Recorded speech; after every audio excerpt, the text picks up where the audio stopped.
Well, first off, then, how were things today? And are you a day closer now to full pads? I guess 1 day away. Well, yeah, by the rules, we could go full pass, but I'd never really do that. So that's one, I just have gotten in the past few years, we hardly ever go full pads. We will this Saturday and maybe the next Saturday, but beyond that, that's probably the only, maybe the mock game, just so we make sure everything fits. But it won't be because we need it. Today we went 2 days of shells, and then backed off today for day 5 and went spiders again to try to limit the risk of the injuries on contact. So we're trying to a new plan that Dom and I have worked on together to try to make sure we're as healthy as possible and get our work done. Little disappointed in the way we went about that. It was, and I've got to do a better job expressing what the expectations are when we do that, particularly in camp. That doesn't mean we pull back on our the way we move around in between drills, and just seemed like early on that may have caused us to do a little of that. And then we had a little meeting, and it got a lot better after that. So I'm pleased. 5 days in, kind of with where we are, and obviously we've still got almost 2 weeks left of camp, so got a lot of work to do for sure, but fairly pleased to this point. All right, thank you, Coach. We'll go ahead and take questions. If anyone has a question, use the raise hand option. We'll get to you here. Damian Sordelek, News in Advance. Go ahead. You tweeted about this on Sunday morning about Bobby Bowden's passing, and did you get a chance to interact with him at all? And what were your thoughts on losing such a coaching icon? Yeah, I'm glad you asked me that. It's almost amazing to me how Coach Bowden had the direct impact on so many people. And boy, if I could somehow get half the way to emulate, what he's done. My first interaction with him, I will never forget it, was I was a high school coach, and he didn't know me from Adam. And I went to his coaching clinic down at Florida State, and at dinner introduced myself to him, kind of told him a little bit about me and where I was, and he invited me to his office. And I'm sure he did that with much more than me, and we had a great conversation there about faith and how that transcends coaching philosophies, and we stayed in touch somewhat. All of my days at Ole Miss, I brought him in a couple of times to speak. Man, the way he treated people, no matter what your status was, what your influence was, and certainly it had nothing to do with what you could do for him. He was just he had that amazing knack to make everyone feel important and valued and listened to. And that's probably a lost art somewhat in today's times. And I sure hope that the rest of my career I can somewhat emulate everything that he did as a coach and as a man. Next, let's go to John. Well, hate to transition off that, talk about camp, but mentioned Friday about you're a little disappointed in the receivers and dropping balls and things of that nature. How have they looked the last few days, and particularly how where do you stand, or how do you think the team stands at outside receiver? Well, in the words of Bobby Bowden, "Dadgummit, John, you had to ruin a great moment." And I tell you, Coach Bowden would be very blunt with you in regards to most every answer he ever gave, and I love that about him also. And I wish I had more of that in me. But the truth is, I thought we've improved. We had a really disappointing first day. Since then, I think it's picked up. I think we've certainly completed a higher percentage of the catchable balls, and Coach Harris takes that personal, and they've worked, after practice, before practice on jugs, just making sure we understand the priority is on us to defend our quarterback at all times, and when the ball is thrown your way, and you have to fight every single time to make a great catch or an easy catch. It doesn't matter, but that's the mentality that we want, and I think we've improved that to this point. Damian, go ahead. Hugh, I saw today Javon Scruggs had his hamstring wrapped up and didn't see Trayshawn Clark out there. Were those like the two main guys for injuries, and how healthy are you guys? Yeah, been fortunate thus far. Scruggs is just a tweak of his hamstring that we don't want to get worse. He knows what we're doing, so there's certainly no need. Trayshawn just has a calf strain. He was much better in the training room this morning, but again, a guy that's played for us for 2 years. Nothing. We don't expect either one of those to be to miss any time whatsoever at this point. Dejon Anthony, unfortunately, tore his meniscus. He's having surgery this week on that, and hope to get him back in a 4-week span. Outside of that, Deion Biggins has got a hamstring that we held him out a couple days with. Probably be a week before he returns to full activity. But that's it right now. Thank goodness. Coach, at this point, do you feel like you're more so trying to figure out just your depth behind kind of your experienced, your starters, so to speak, at this point, or is it trying to figure out kind of where the 2s and the 3s are going to go and how they will get into the game as well? Yeah, I think most of it is, we feel comfortable that we have, 22 that already fairly know what to do. We just want to improve the way we do it with them. And then, we certainly want to create great depth, and so our 2s and 3s are getting equal reps, and, hopefully we can feel comfortable going into the first few games being at least 2 deep at some places and maybe able to rotate a third group guy in there to really keep us fresh early in the season.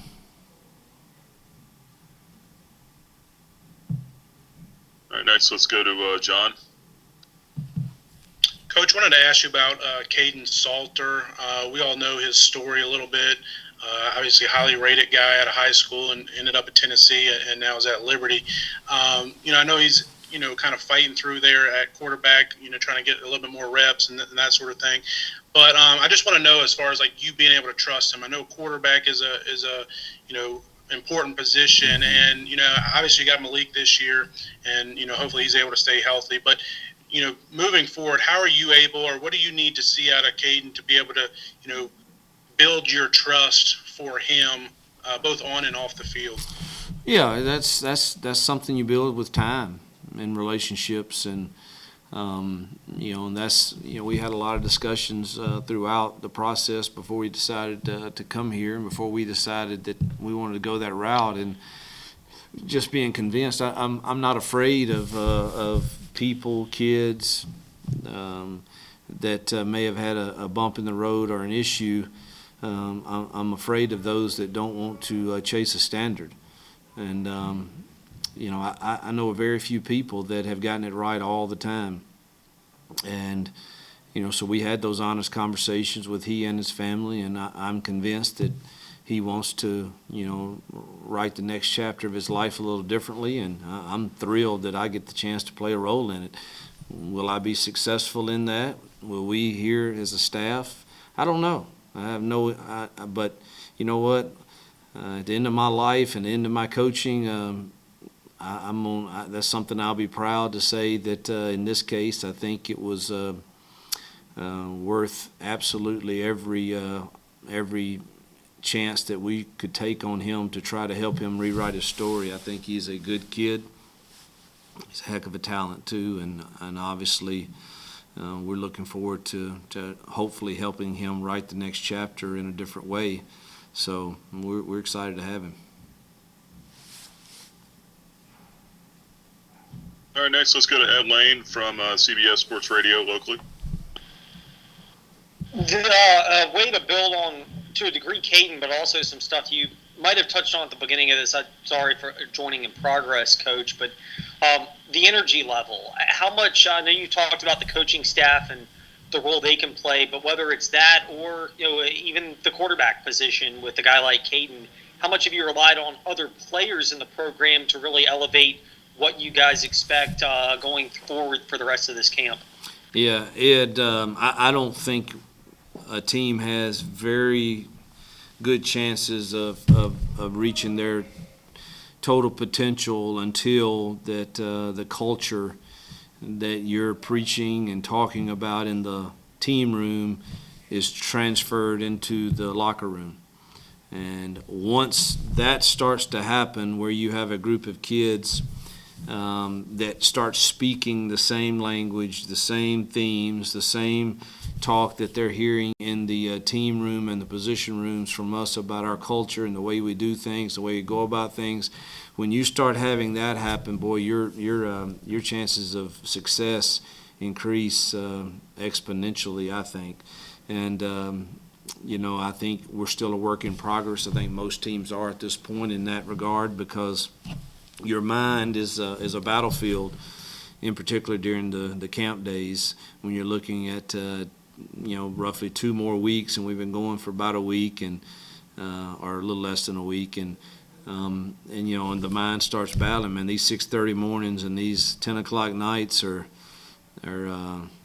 getting long, and the battle begins in your mind, and that's when, if you're not careful, your demeanor, your energy, your body language, your words spoken they can follow that path, or if they tend to do that, then if you have somebody in that locker room or enough in the locker room says, whoa, wait a minute now. We all know that this is part of us having success, and that's not the way we go about it. And when you have that, and not just the coaches, you're on to something. Coach, how do you feel about your outside receivers coming in? I mean, we've talked before about losing CJ, and then obviously JJ didn't work out. But I mean, how do you feel about what you have now, and what do you want to see from those guys here over the next couple of weeks as they prepare? Well, I think there's a bit of an unknown there, but we're optimistic and hopeful and love the way they're working. And but man, it's way too early for me to kind of give them a grade of really where we are. I'll know a lot more probably after Saturday when we put the ball down a little bit and see how they perform. But I'm optimistic with the improvement I've seen. So let's give that a little more time before I give you kind of a grade on them. Fair enough. Let's get to Damian next, and then we'll go back to John. I want to ask one more question about Kaden. Is this year going to serve as sort of a redshirt year for him to help him learn the system, get acclimated? Because, I mean, he was enrolled for a semester at Tennessee, but he enrolled early out of high school. Is this try to help him get acclimated, get him into some sort of a structured environment so you guys can, work with him and help him keep his head down and really focus on academics and, understanding the offensive system? Well, the first thing is we have to find out from the NCAA clearing from all of them if he's eligible to play this year first. Once we get that answer, that will tell us a lot. Certainly, if he's not eligible to play, then it absolutely would be a great opportunity for him to get ahead academically and mature and learn the system and do like Malik did and set out and then be ready to compete for the job in the spring. Should he be eligible, then we've got to decide where he stacks up with the other quarterbacks like JB and those that already know kind of our system. So we'll wait till we get that answer and then kind of go from there. Do you have a potential timeline for when you might find out from the NCAA? Man, I don't. Who knows on that one? John, go ahead. You talked about Saturday and having a fan fest little event there this weekend. It seems like it's been a while since fans have been out, at especially any number of them. How excited are you to kind of be able to show off a little bit for the fans, and what should they expect Saturday?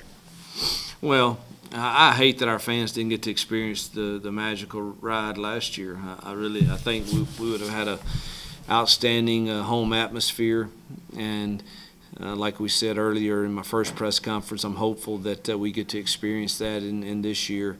And Saturday's just kind of a teaser for fans that enjoy football to come out and watch a practice. It won't be an all-out game type atmosphere or anything, because again, I think we know kind of who we are with some of those returners, and it will be some live situations and scrimmage type deals. And but just excited that we can open up Williams Stadium and have some of our fans back in to see us, and again, hope that just continues throughout the year. Got time for one or two more here for Coach, if anybody's got anything. I think Ed, Ed's got his hand up. Yep. Go ahead, Ed. Ed, you're muted.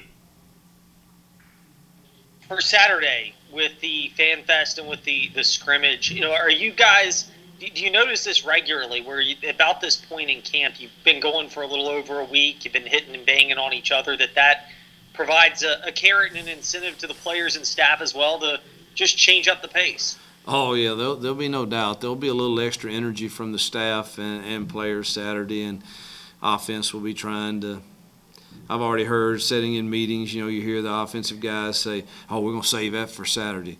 They can't fit that right. Let's don't show it to them before so they don't have time to fix it. And then you hear the same thing from the defensive coaches. And, so it'll be interesting for me to just to see. The energy definitely will be higher, no question, than us going out today in shells and trying to create some type of jog-through pace that it's very difficult to do and feel great about. We'll go back to shells tomorrow. Off day is tomorrow. Shells Thursday and Friday, then we'll go full Saturday. So that'll be a tough 3 stretch before our next off day on Sunday. So there'll be some juices flowing Saturday for sure. Coach, I saw you post that picture with Trace Adkins yesterday. Yeah. Did you have fun hanging out with him? I absolutely loved that guy now. I got to meet him at the premiere of I Can Only Imagine that I was fortunate to get invited to, and I got to hang out with him a little bit there. Huge football fan, loves college football, and he and his wife, he was telling me, they go to a lot of bowl games every year, and I just enjoy. He's a man's man. Loves our United States of America, and I really enjoyed. I hate I couldn't go to his concert last night. I really wanted to. I sent my daughters, but I couldn't go because we were still here working. But looking forward to him. He's coming back for our Army game, and look forward to seeing him back then. All right, last one. We'll end on this. Damian, go ahead. Coach, back when you were at Ole Miss, Chad Kelly was a Heisman Trophy candidate and really embraced that mantra, had fun with it. But I've noticed with Malik, he does not seem to be the type of guy that buys into all that outside hype. He'd rather focus on the here and now and really make sure everything's taken care of. And what have you noticed about him in pushing those outside distractions away and really focusing on how he can improve so that way he doesn't allow that to affect his play? Yeah, I think he's done well with it. He doesn't seem to be really into the hype of social media or what articles may say. In his mindset, it's chasing the standard today, and he's got 2 years left to play here at Liberty, and that's kind of his mindset. And, we've already we have 4 more scouts today here, and so I think that puts us up in just 4 days of practice or so, or 5 days of practice to up in the teens so he sees that, and but I think he's pretty even keeled and not really. He understands that, man, he's only had 1 year of playing quarterback at the college game, the product he puts on the field is going to tell the story, and that's his resume. It's not some campaign on social media that's going to get him drafted anywhere. And so I think he understands that, and seems to be handling it pretty well.